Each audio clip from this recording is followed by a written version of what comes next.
Going up on that the one. TV. That's not No, my no, no. This is Is this this is this Kensil's first set or what? If you guys can see that, about three years ago, you ever see that thing around Halloween? They have here's a vintage Halloween costumes from 1900. Yeah. Well, that was on one of them. It was like, we have audio listeners too, so let's describe okay, what's going on. Okay, so we got like a old timey fisherman. I saw that as like a Costco Gandalf. I see believe what you're that's a saying. that's the name for a band. Yeah, and he's got a chain leash that leads to a giant rat, and the leash is to the ring in the rat's nose.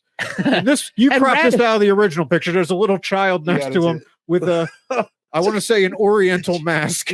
Yeah. It's like there's somebody from The Strangers horror movie. It's like the mask they wear at like Cirque du Soleil or something like that. And also, like you think, it's one the guy in the middle of the giant. He's dressed as a giant leather rat. Yeah, the rat costume for our audio listeners, it is not a good rat costume. It looks like a gimp like outfit. a BDSM rat kind of costume. Get the gimp. If the child wasn't there, then that would definitely lead me to more. There's some sex play involved. Yeah. I hope there it isn't. Now that the child is not cropped out of this picture, and the guy looks like I don't know, like a Picasso or a sea captain or something. Yeah. Well, I found this picture. You ever see a collection of those vintage Halloween costumes? All right, they're really creepy, especially because they're black and white. Mm-hmm. They're really eerie and they're like wrinkled. And anyway, well, I found that picture of the guy with the rat, not the little racist thing next to him.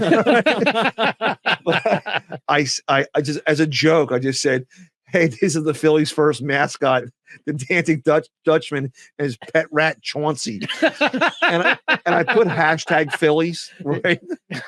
Well, it took off. It got shared like 2 million times. Right? And the Philadelphia Inquirer did an article, local comedian trying to be funny. That's not true. Well, I got people send me designs for T-shirts, so you can start selling them. That's awesome. Chauncey. You can still find once in a while because people bring this story up again. Hey, you ever see the Phillies' first mascot? Not realizing it was obviously. I think the Phillies were even a team in 1900, were they? All right, that's awesome. You started an urban legend about a BDSM couple. Yeah, you had like hundreds of thousands of people that bought into it. That probably still to this day believe like it. Newsweek released an article. Like, no, this is not the actual mascot. They're trying to find anything to just not report on Casa. Right. Yeah. Just anything, dude. We'll throw anything out there. So was that the pinnacle of the comedy career? That's if my obituary should say that. He opened for a 7-year-old prop comic, and